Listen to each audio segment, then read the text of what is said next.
Welcome, ladies, and our gentleman who's in the background tonight. This is JoJo Bennington, and it's Thursday night, so it must be the Empowering Healthy Women 30-minute little check-in time to have a little bit of a estrogen fest. Is that okay with you, Ken? Okay. So, wow. So before we get started, we want to send a huge happy birthday to our lovely Miss Anna. Happy birthday. Everybody blow Anna a kiss for her birthday. Happy birthday. Happy birthday. Happy birthday.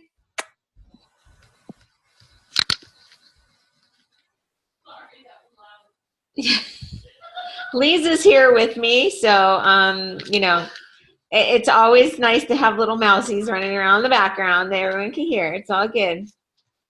Morgan sent me a message and sang me happy birthday today. It was cute. Cool.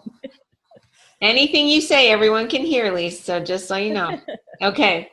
So we were at our early dinner, late lunch this afternoon, and I said, oh my gosh, I have nothing prepared for tonight, but I know that a lot of the girls had said, we want to talk about yoga and Reiki and massage, and I happened to be sitting with one of my most favorite yogi, Reiki, massage, awesome sisters, Miss Jen Valadez. And so I said, hey, will you hop on and join us tonight? She's like, thanks for the 5-minute notice, but I'll do it. And so I then messaged Miss Anna and said, even though it's your birthday, will you join us for a half hour and share with us? Because she is also an amazing yogi as well. And so to really understand that there is energy that flows through our body that is seen and unseen. And when we are not flowing properly through our whole body, so imagine, right, we don't want to kink our hose. We learned that last week about not kinking our hose because we have to have a good flow. And so when our energy is being stopped up by yucky emotions or situations or feelings or illness or injury, the energy not only has an effect on that, but it can also work the opposite way. If your energy isn't flowing properly, then it can create those things. Unwell feelings, it can create illness in the body. So we want to make sure that we are flowing correctly. And so just as and if my internet is looking weird, then let me know, because it keeps telling me I'm unstable. Yeah, we know I'm unstable, but my internet is unstable. So, but Reiki is a Japanese technique for stress reduction and relaxation that also promotes healing. It is administered by laying on hands, and it is based on the idea that an unseen life force energy flows through us and is what causes us to be alive. If one's life force energy is low, then we are most likely to get sick or feel stress. And so the two words come together. It's a Japanese word. The rei, the REI, is defined as the ghost, or the ki is the vapor. So interesting. But I'm gonna let Jen hop on, and let's start with some energy talk and some questions. So fill in some gaps for us about what we don't know that we would find interesting about Reiki. It's not common knowledge, because I know some of us sometimes go, ooh, energy, and somebody's like, we think it's woo-woo stuff, right? Well, it is woo-woo. But woo-woo is good. So as soon as you embrace woo-woo, then the better off you are in life. So, but Reiki is, hi, everybody, by the way. I love seeing all of your familiar faces. And happy birthday, Anna. The best way I describe it to people is Reiki stands for Universal Life Force Energy, which is basically the stuff within us that keeps us alive. So everybody has the ability to feel and transmit and take on universal life force energy. When somebody is, called a Reiki practitioner or Reiki master, they've gone through a series of, they call them attunements, but it basically opens up or awakens that universal life force energy within your own system. So you're able to tap in easier. It helps align you and your life with your life path. It helps you be more sensitive and aware of your surroundings. Your intuitive abilities are heightened, so to speak.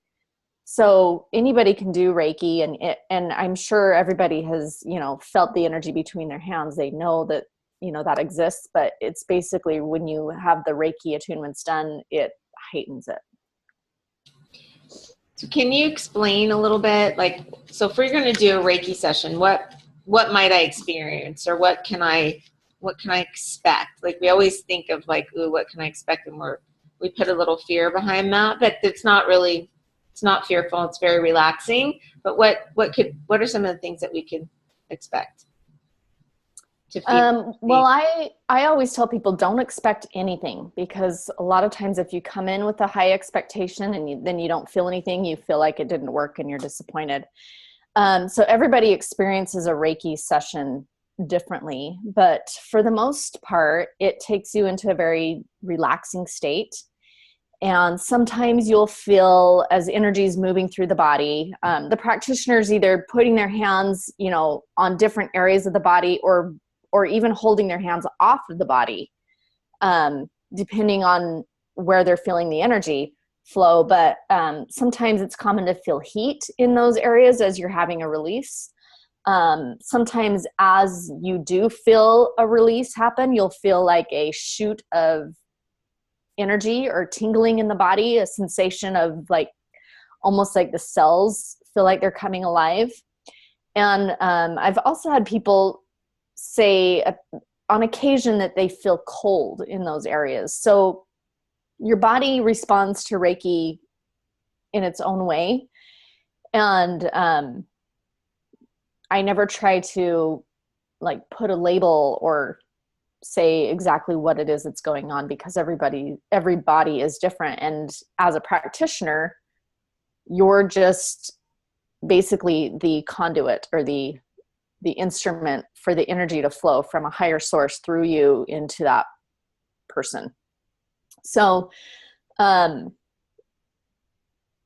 you really want to work on people that are open to this, because there's a lot of times, if you work on somebody that's closed off from it, you won't feel anything at all. And they won't either. Does that answer the question? And Anna, feel free to pipe in anytime if you want to add to. So does anybody have any questions? Oh, go ahead, Anna. I'm sorry. Go ahead. No, it's okay. What I was going to share, so I've had a couple Reiki sessions done on me, and they've actually been virtual, so I haven't had them physically here. But I will agree with Jen. So I didn't go in with any expectations, only because I'd never had one before. So I didn't know what to expect. So I was very open to the experience.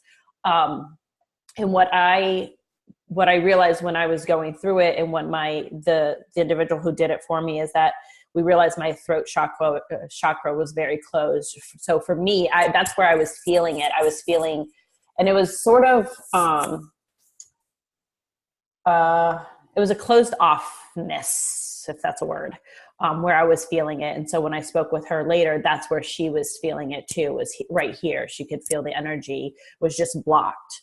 And so that's something that, that we worked on. So my darn dog, I highly recommend, having an attunement done. Cause it can, I've spoken with several different practitioners, definitely something that you need to be open to, but it's such a beautiful practice that can help you realize maybe where you're stuck or have tension or even sadness that can, that can come up as well. Or even illness. I spoke with one lady who said that she had cataracts, or cataracts were starting to become an issue for her, and she was able to help herself with cataracts. So it's just, everybody's experience is going to be vastly different. But I highly, highly recommend doing it, because it's just another modality of being able to keep your body in line and in attunement with yourself. So thank you. And if Well, you have any questions, it's okay to either raise your hand or just hop in. And whoever's on the phone, I'm going to unmute you so you can ask a question if you want to. If I don't unmute you on my side, then you won't be able to unmute. So if you will mute yourself on your side, then you can unmute when you want to chat, whoever's on the phone.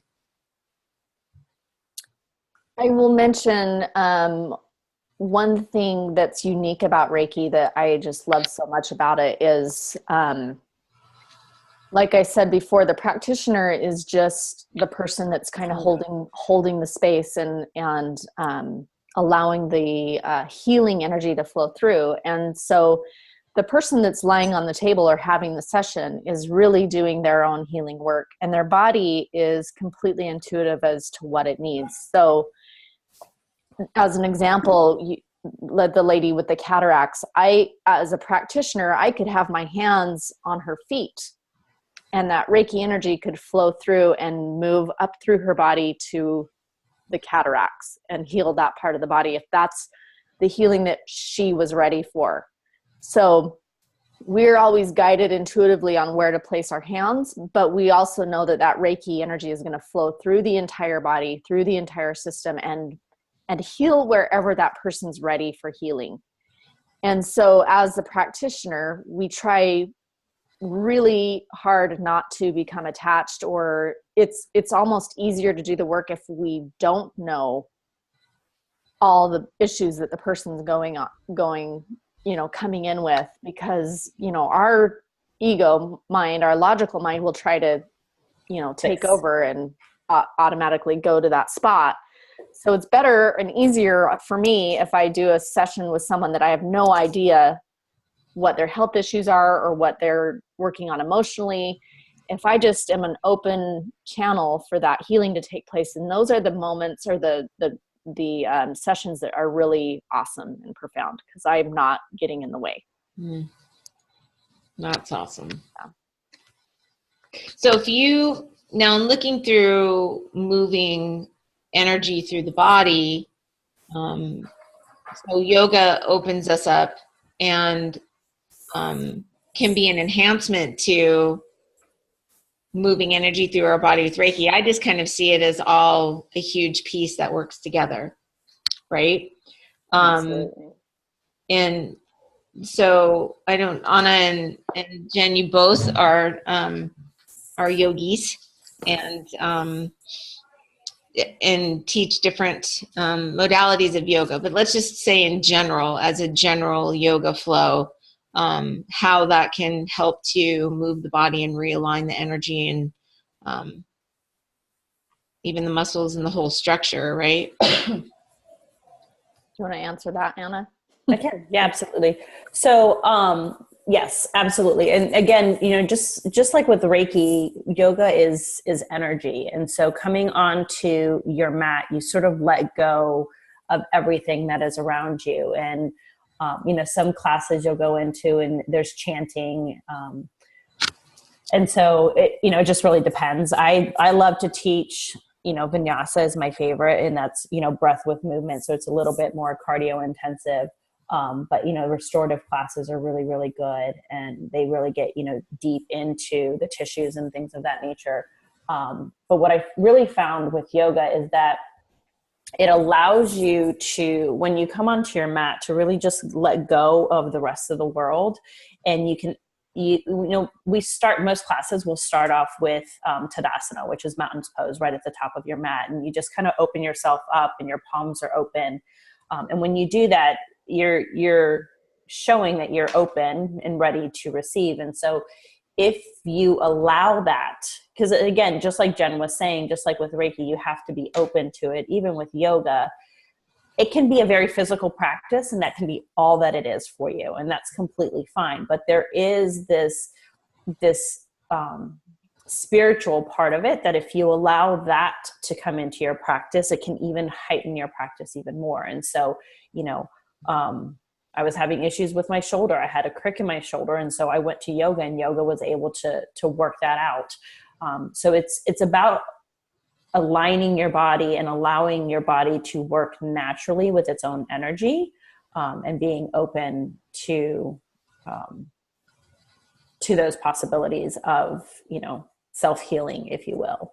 And then there's there's such a spiritual aspect to yoga. When I first started it, that was not my intention, because I wasn't in that space. But I've grown, and the more I've grown and the more spiritual I've become, when I come onto my mat, it's a completely different experience. So it's been pretty amazing. What about you, Jen? I will add, so in Western culture, we think of yoga as the asanas, the exercises, the inhale and the exhale and the moving into different postures. But in Eastern cultures, the asanas they are the preparation for yoga. So basically what they're teaching is, as we move through these poses and stretches, we unwind these energy blockages in the body. We clear energy, we clear stagnant, dull blockages that we have throughout our body by doing these breathing techniques and exercises. And that is what prepares us to move into Shavasana, which is everybody's favorite pose, laying on the mat at the very end of the class. And it's so funny because in Western cultures, I'll take a yoga class, and people will end their session and they'll walk out before Shavasana because they've got to get to work, or they got to go pick up the kids. And so they don't have time for the relaxation part at the end. But in Eastern culture, that is the entire purpose of the lying down on the mat is the yoga. That's yoga. It's getting your body prepared to lie still and calm the mind for 20 to 30 minutes. Most of the time in a yoga class in our culture is like 10 minutes at the most. But that's what the purpose of the asanas is, to clear energy, clear space, to prepare our bodies to lie down on our mat and be still. I did not know that. Yes. I think I'm going to yoga and I'm getting a workout, right? So even though it does allow me to drop into myself and just make a space to breathe and clear my head and not worry about what everyone else is doing, or how someone else is standing in mountain pose better than me, or, can do crow and stand on their head and I can barely squat. So to get out of that space of comparison, and it's such a good space for me. So let me ask you, I know that breath is such an important part of it, and typically we all breathe these really shallow breaths all day. And so is there a technique that you could teach us real quick while we sit here, to be able to take a better breath? And if we did that a couple of times a day, would it serve us? Absolutely. Do you have one, Anna, that you want to share? Well, I was going to say, I haven't practiced it in such a long time, so I probably couldn't remember how to do it, but alternating nostrils is a really, really good one. That's a really good one to clear energy. Mm-hmm. And it forces you to come into the present moment. And there's a whole bunch of health benefits to alternating nostril breath, but I can't think of them right now. I can't either. It stimulates the nervous system. It does. Hold on, I'm going to look it up real quick because it's been such a long time that I boost said the immune system. But it's an awesome one. I think I could lead you through it. It's been a while since I've taught it too. And it's this, is it, wait, yeah. finger and thumb? Yeah. One thing I was going to say too is yoga means to yoke or to bind together. So we're combining our body with our breath with our spirit. And so when we do move through these exercises, we're, connecting that, but it's what is allowing us to connect to that higher part of ourselves once we lay on the mat. So it's, I've lost my train of thought, but it's, oh, there we are.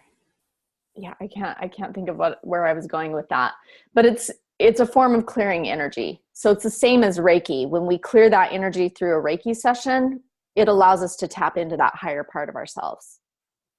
When we take a yoga class and we clear the energy physically with the asanas, when we lay down on the mat, it allows us to connect to that higher self. And same with breath work. It pulls us into the present moment. Did you find it, Anna? I did. So left nostril is for calming and the right nostril is for energy. So some of the benefits that you'll see when you do alternate nostril breathing is it does revitalize you. It improves brain function. It cleanses your lungs, calms an agitated mind, emerges the left thinking brain with the right feeling brain, encourages a calmer emotional state, improves sleep. I've actually done this before. I've gone to sleep before. Is a great preparation for meditation, soothes your nervous system, regulates the cooling and warming cycles of the body, clears and boosts your energy channels, and enhances rest and relaxation. Awesome. Yeah. Do you remember how to do it, or do you want me to? With the ring. Yeah, it's the ring finger and thumb finger, I think, but I don't think it really matters. It's if you want to clear out, they have specific in yoga, they use specific fingertips for specific mudras and points. Yeah. But you can be that technical if you want, or not so much. But so do we want to try it?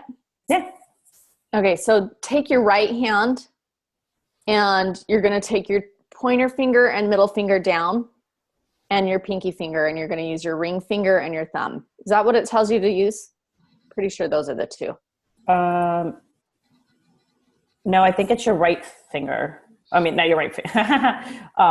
Ring finger. It is ring finger. I'm sorry. It's the ring finger. Okay. So you would, yes. So you're going to take a big deep breath in, I think, to begin. And then you're going to close off your right nostril.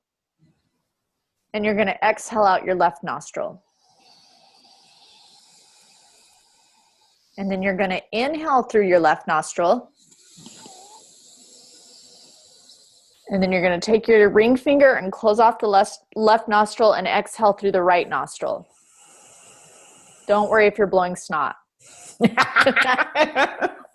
And then next inhale, you inhale through the right nostril.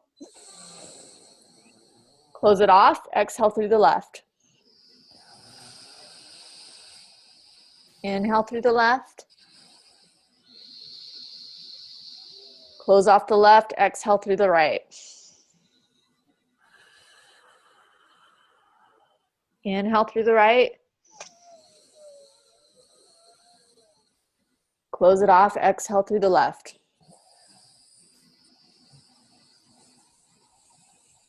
Inhale through the left.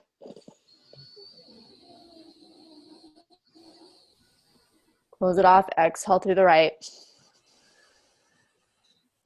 We'll do 2 more on each side. Inhale.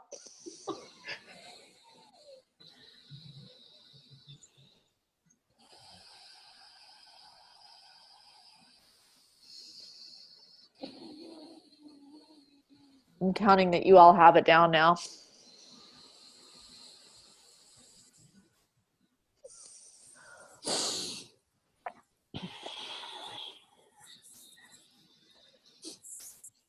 And then release and take a big deep breath in through both nostrils.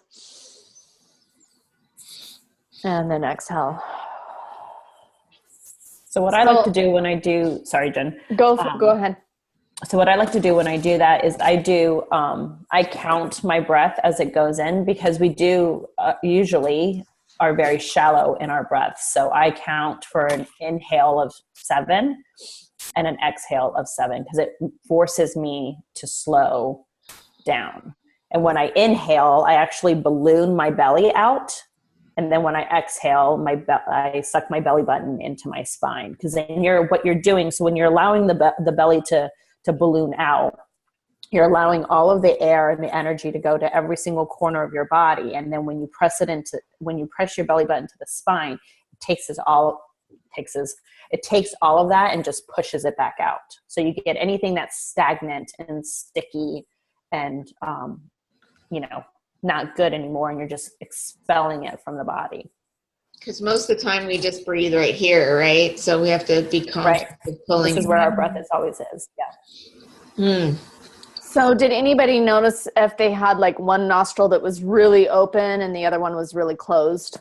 Mm-hmm. That's pretty common, but that will, that gets better as you do the alternating nostril breathing. And then another really common sensation after doing that is like tingling or almost lightheaded feeling, right? Which is just new oxygen coming into the brain, which is super good for you and awesome. It's good to feel lightheaded. And who wants new oxygen in our brain? That was good. Everybody go along with that? How you feeling? Is that good? So, we just don't, at this point, I'm just trusting what's showing up in my space that everyone needs to hear. So I'm not taking a whole lot of like sit back and concentrate time on what we're teaching every Thursday or what we're presenting. I just have the people in my space that tend to show up and the message comes to me of what somebody needs to hear. And so learning to trust myself more and not second guess the messages. So I appreciate you all for going into that. And I feel good. And we get a special treat tonight because Lisa and I get to join Jen for a sound bath. Does anybody know what a sound bath is? No way. You don't have to get naked. You don't have to get naked. Lisa's like, do we have to take our clothes off? She's like, it's not a real bath. Okay. Yeah. You can if you want, but I wouldn't recommend it. Right. So Jen has amazing singing bowls and they create these marvelous sounds and tones and chimes and just work with the energy in the body. So we get to go experience her amazing talents tonight. So I'm very excited about that. And, no question about it that if we are going to be empowered, that we have to take time to learn how to tap into our own energy, listen to our own thoughts and our own intuition and breathe into our space and not kink our hose, right? So no kinking the hose. And all of these practices keep us flowing and open and able to not only bring new things into our space, but truly listen into the messages that we're being given, because we get them all day long and most of the time we ignore them. So when we're able to sit back and relax and listen to our own energy, then good things happen and we feel good and we get to do nostril breathing on a Thursday night. So it all works out perfect. And thank you both we were supposed to talk about massage, which we never got there. We did Reiki and yoga, but it's something we can rally back to later. And if anybody has any questions, since we're at time right now, post them on the page. And I'm sure Jen and Anna would tag us in it so I see it. Yes, pop in there and answer them. Absolutely. And I'll mention, JoJo, if you ever want to do a sound bath over the Zoom for one of your calls, we could try that. Sometimes the sound doesn't come through quite as well, but the energy does. So it's something to think about. Drum, and sometimes it sounds off, and I question if it's almost more distracting, the odd sound, than to like allow you to relax. But let's try it and see exactly. Maybe you and I should try it first, and then we'll decide. Thank you for that offer. That's awesome. Yeah, you bet. We can do a yoga session too. Oh, we could totally do a yoga session. We do a Thursday night yoga. Awesome. Perfect. Oh, and Miss Kimmy's home. So that means we're at time. So Anna, happy birthday. Thank you. Yes, happy birthday. Thank you, guys. And Jen, thank you so much for stepping in with 1 minute notice, and appreciate how we roll. It's all good. How we roll.